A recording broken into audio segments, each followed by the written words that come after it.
compelled to adhere to certain practices. But as a rights activist, I believe, and as a representative of state, it is our duty and obligation to actually draw a line, the minimum standards. That what should be the minimum standards, which is a red line which should never be crossed. And the red lines have been provided by my constitution. It's a document, all Pakistani actually feel pride in that. Our constitution provides for fundamental rights like all other civilized societies. Article 4 talks about due process of law. We call it, our superior courts in many judgments said that it's the heart of the Constitution. Constitution is a living document, and Article 4 of heart of the Constitution. And Article 4 says that every person shall be dealt in accordance with law, and no action shall be taken except in accordance with law, detrimental to his life, liberty, honor, dignity, reputation. So it covers many areas. My constitution not only protects the rights of the citizens, but it also protects the rights of all persons living in Pakistan, belonging to any religious, ethnic, linguistic community, including the foreigners, including the minorities.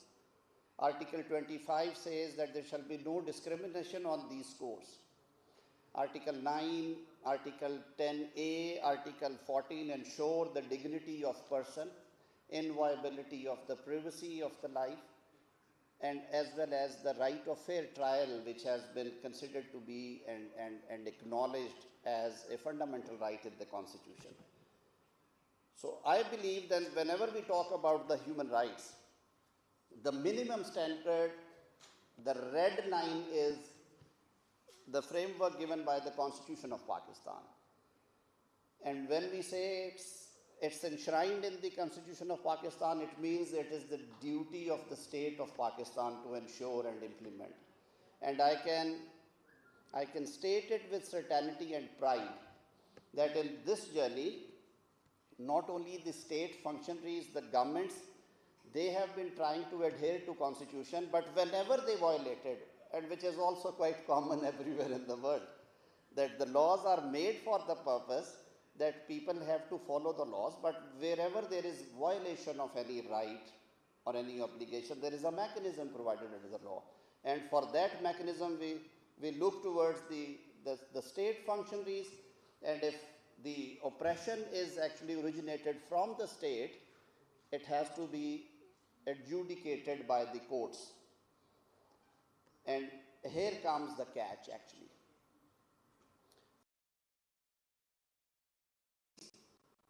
For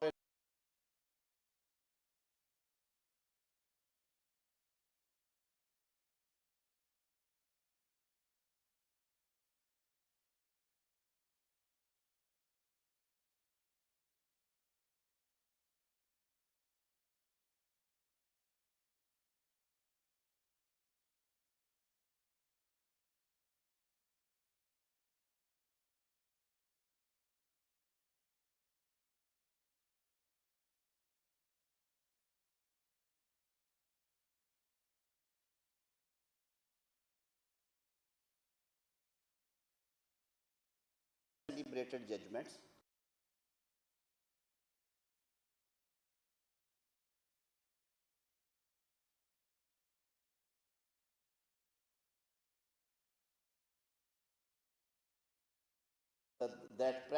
those practices were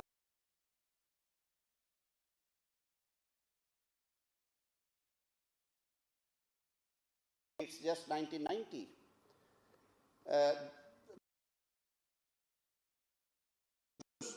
Was on the criminal side was revisited, I would say, when the Supreme Court of Pakistan shifted the policy of sentencing and laid down a certain criteria for inflicting the maximum penalty of death.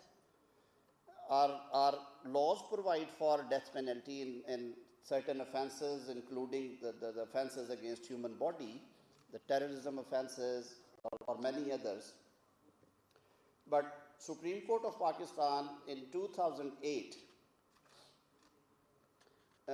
handed down the judgment, a very celebrated judgment, where the Supreme Court said that, well, there are two options before the courts of law, either to inflict death penalty or to go for life imprisonment in cases which are serious or grievous in nature, like the intentional murders or sabotage or terrorism.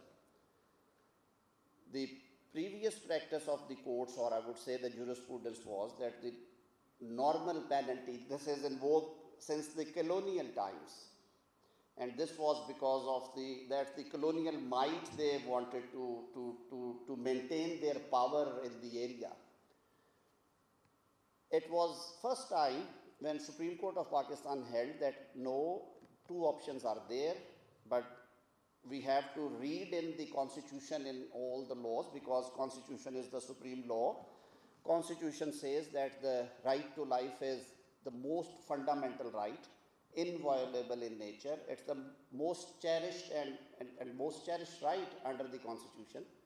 So we have to keep those principles laid down in the Constitution in mind while implementing the sentencing policy in the serious offences. So Supreme Court of Pakistan then held that for court, the first option should be life imprisonment or the lesser penalties. And only in the rare, and I would say nowadays, rarest cases, we should opt for the extreme penalty. And they also narrated certain category of cases, like the serious cases of terrorism or gruesome murders with allegations, or the proven facts prove that multiple murders took place, the rape cases with murder, the robberies with murders. But even then, if we go through the statistics, 2007, 2008 up till now, if we go through the data collected by different organizations, and I once again appreciate JPP that they did this exercise in 2015-16, it has come down to nearly 2% by the end of the day, where the courts opted for the extreme penalty of death in extreme serious cases or the grievous nature of offences, which I believe is a great achievement. Practically, there is the moratorium imposed by the government. There are very few occasions. There had been a slight shift after the reign of terrorism in the north of Pakistan caused by Afghan war.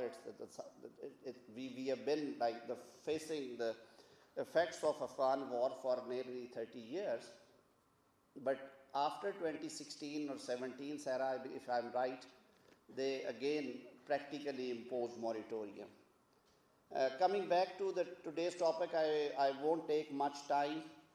Once again reiterating and reconfirming the government's resolve that Government of Pakistan is committed to follow and to adhere to all its international commitments, and more so, it's not because of our international commitments, it's because of our Constitution, which actually mandates that it is the responsibility of the state, it's the responsibility of the executive arm of which is the government, to ensure that persons living in Pakistan are dealt with in accordance with law, their rights have to be respected, and whenever violated, the courts of law in Pakistan have always jealously guarded those rights.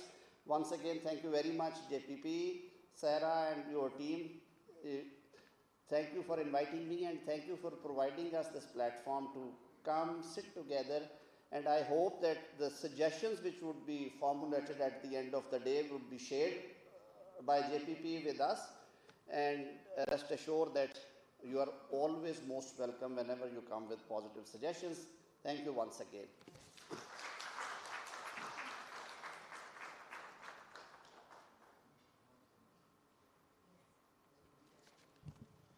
Thank you so much, Mr. Tارڑ. We will now proceed with opening remarks from Her Excellency Ms. Joanne Frederiksen. Ms. Joanne is the acting Australian High Commissioner in Islamabad since late November 2020. Prior to this, she managed the North Asian Free Trade Agreements and was negotiating several chapters in early rounds of the UK FTA. She previously led teams on political, strategic, economic, and development cooperation aspects in Australia's relations with China, Vietnam, and Cambodia.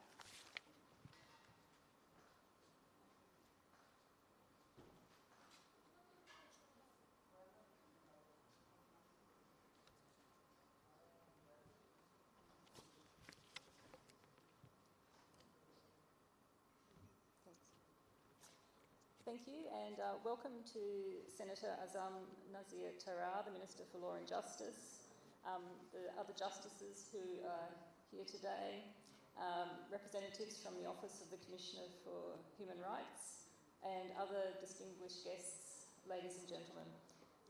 I'm very pleased to be here today to make opening remarks on this important topic of international human rights. I'd like to thank Sarah Bilal for all the important work that she and her wonderful team at Justice Project Pakistan have been doing.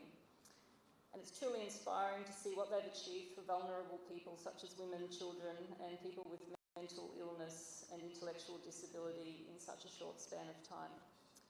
So I congratulate you and your team for this initiative in organising this conference on international human rights law and how it can be applied across the world for a strong multilateral human rights system.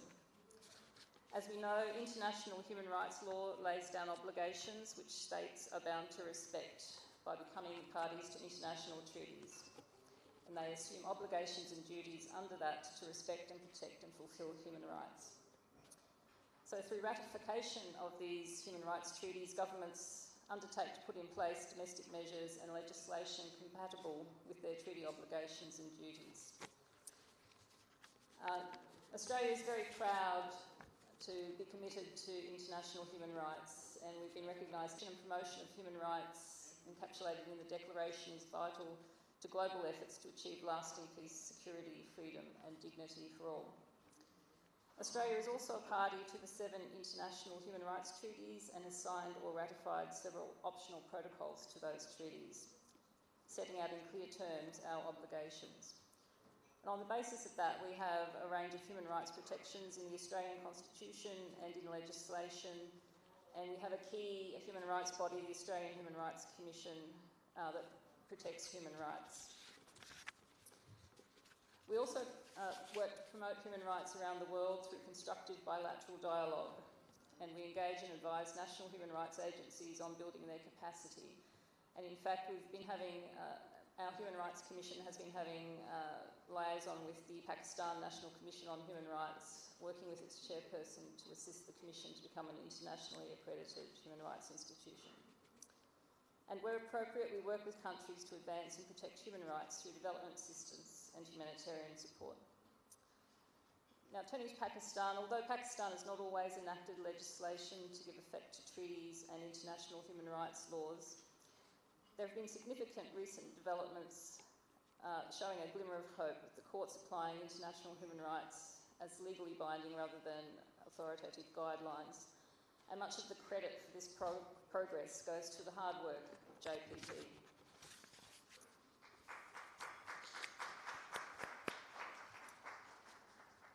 And as you all know, the February 2021 Safia Bano judgment was a landmark, establishing key protections for mentally ill persons in the criminal justice system, as well as barring the execution of those suffering from severe mental illness.